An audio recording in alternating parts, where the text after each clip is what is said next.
All right, now what the heck is cryptocurrency, or crypto as you might hear it called for short? So for starters, I want to make it very clear that crypto is built on top of a decentralized blockchain technology, right? So crypto is used and built on top of blockchain, okay? Now, crypto can be built on the Solana blockchain. It can be built on the Bitcoin blockchain. It can be built on the Ethereum blockchain. It can be built on any of these different types of blockchains. It's just a type of asset that's on top of blockchain, just like how NFTs are built on top of a blockchain. Now, I'll go more into the what is NFTs lesson when I'm explaining what the difference is between crypto and NFTs. But the important thing that I want you to pay attention to is that crypto is a way for us to have decentralized money, digital money, right? The only way for us to be able to own digital money is if it is in the form of a cryptocurrency and where you can hold it in your own crypto wallet, right? If we have digital money in the sense of our digital dollars, right? However, do we really own those digital dollars? No, we have to go through a third party in order to get access to them, right? We have to give our dollars to a bank and then tell them, hey, can you digitize that for us? And then they click a button that just makes your money go up, right? And then it says that you have more money, okay? But take away that bank. How do we have digital dollars? It's not possible, which means we have a forced relationship with these banks, right? And then that means that we can't buy anything from Amazon or anything online for that matter if we don't use banks. It's not possible. So cryptocurrency makes it a reality so that we can hold digital money without the need for a third-party entity, which is very, very powerful. And Bitcoin is just one version of these cryptocurrencies. There's infinite different types of cryptocurrencies. But the main thing that I want you to take away is that cryptocurrency is a new tool for businesses to use within their business processes, okay? It is a tool. That's it. And this tool is in the form of a currency, right? So to take this a step further, I want you to think of cryptocurrency as a blank slate, right? A cryptocurrency is a blank currency that companies can add whatever value into that currency that they want to. Right? So they might decide that if you hold this cryptocurrency, then it gives you this ability within their specific application. They can add whatever creative use case they want into these cryptocurrencies, which adds a new level of creativity in business that's never been possible before. So now I want to go over to, not that, but did you know Equifax had a data breach?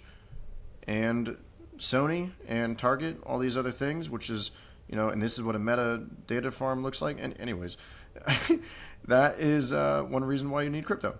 But now let's dive into what I was just talking about there. Okay, so cryptocurrency is a token and NFTs are tokens, right? I want to start there. If you hear the term token, don't let that confuse you. That is just another word for saying cryptocurrency. A lot of people will say that, oh no, crypto is not a token, but a token is a cryptocurrency.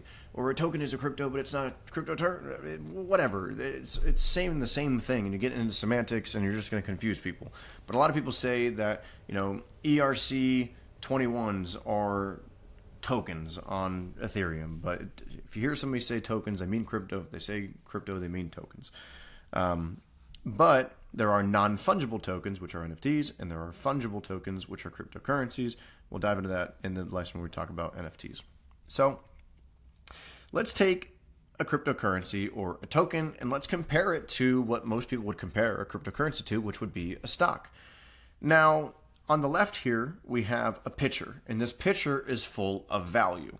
And these cups here are ready to receive value. Now, if we go to the next slide here, you can see that stocks are all they can be is equity. A stock is very stagnant in that state, in that stance, is that it can never be anything except for equity. However, tokens can hold all kinds of different value. A token can be used to signify governance over a specific protocol, to give you voting rights within that application, the decentralized application, to let you vote on different things that take place. A token can be in the form of energy. It can be used to tokenize carbon credits, right? A token can be used to give you access. You have to have a certain amount of tokens to be able to access this specific section of this decentralized application. Or we're seeing memes come out with meme coins, right? Which signify culture, which is a whole other topic that we'll start to talk about in another lesson, talking about meme coins. And yes, I will be diving into explaining meme coins. They've proven that they've got a place inside of the world because of where they sit with culture. So we'll dive into that in another lesson. So we can see here that there's all kinds of different utilities that a cryptocurrency can actually hold in relation to a stock, which can only really do one thing. Now, another thing that's important to notice is that you can actually hold these tokens on your own through your crypto wallet, whereas with stocks, if you want to hold them on your own, you have to put in an order to your brokerage, then have the brokerage go ahead and send you over a piece of paper that says that you own the stock, right? So you can technically have sovereign ownership of a stock. However, you have to hold it via a piece of paper, just like you have to with a title to your vehicle or a title to your home or something like that. So that's just not convenient at all, or a deed to your home, whatever you want to call it. Which is also why I believe that deeds to your home and titles for your cars will also be transferred over to the blockchain. And I believe that those pieces of papers that say that you own a stock, that will also become tokenized. So the whole world is going to become tokenized at some point. It's just a matter of time. Okay?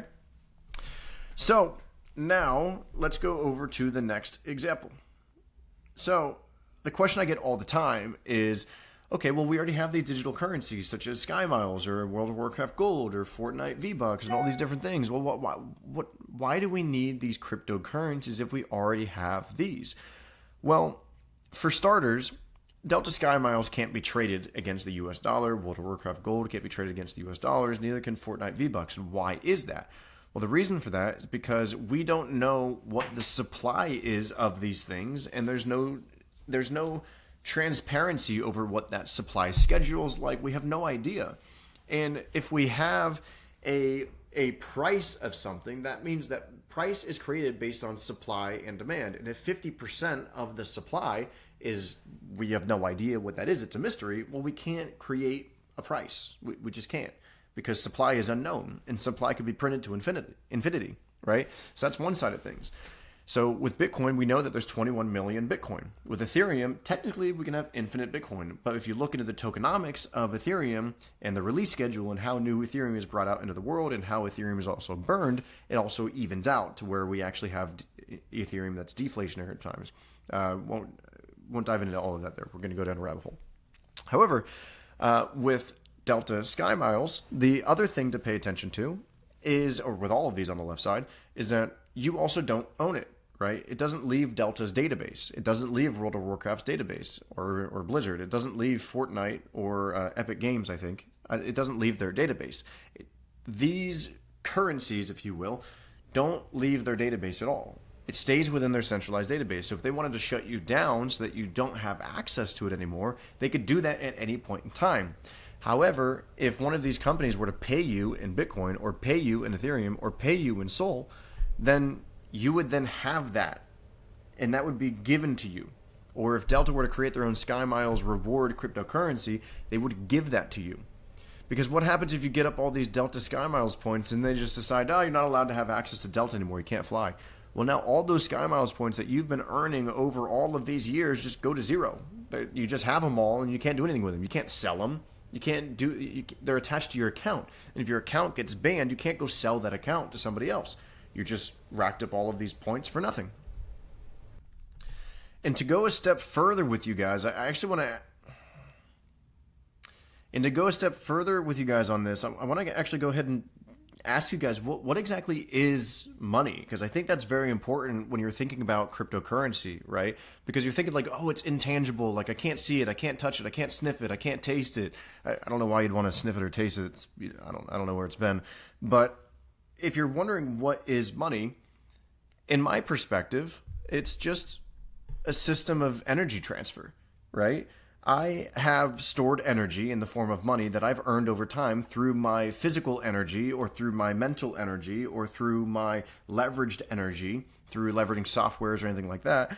And in return, people have given me that money, which is their energy, so that I can use that in other areas. For example, if I want to pay somebody to clean my house or my apartment or whatever, then I would then give them money and that gives them energy, stored energy that they can go then use to do whatever they want with it, right? They buy groceries, they could pay somebody else to clean their house, which wouldn't really make a whole lot of sense, but they could do it if they wanted to, right? And it's just an easy way for us to have a system of debits and credits that allows us to transfer energy seamlessly.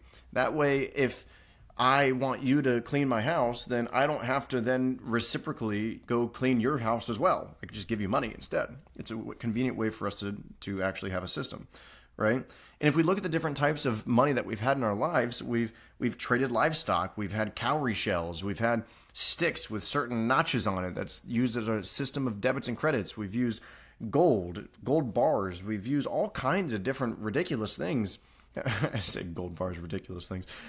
We've used all kinds of different things until we've gotten to paper money and coins and using debit cards. Like we've constantly evolved our system for what we utilize as money.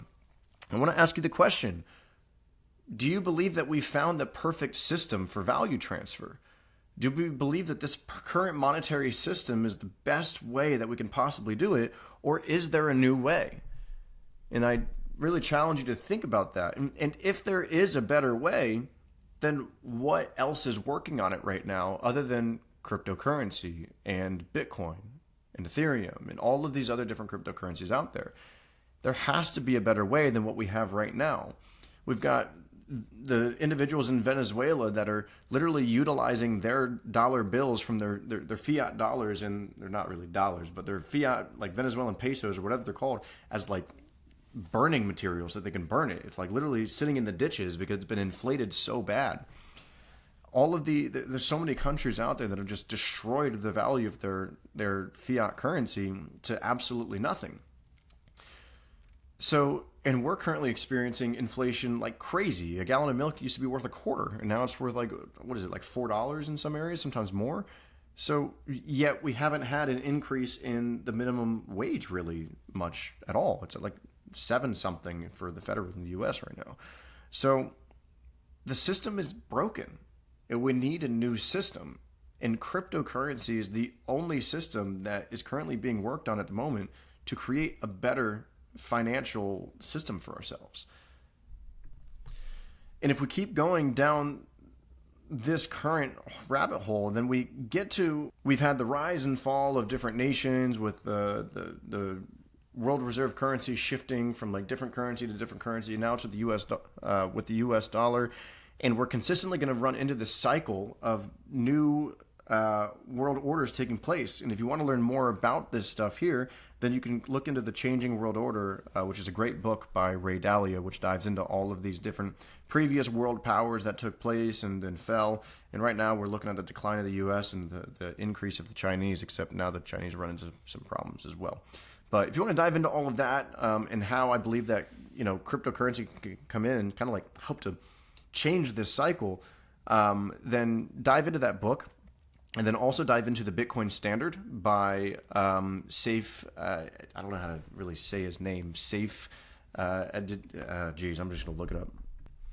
All right, this book right here, Saifedean Ammous, this guy. The Bitcoin Standard is a great book that goes over all of that stuff there to dive a little bit more in detail. But we're also going to be diving into a lot more detail of all this later in the program.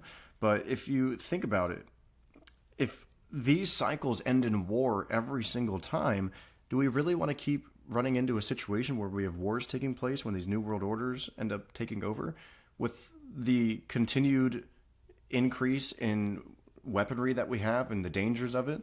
So in my opinion, crypto could put an end to that cycle because everybody keeps fighting for the power so that they can have the world reserve currency.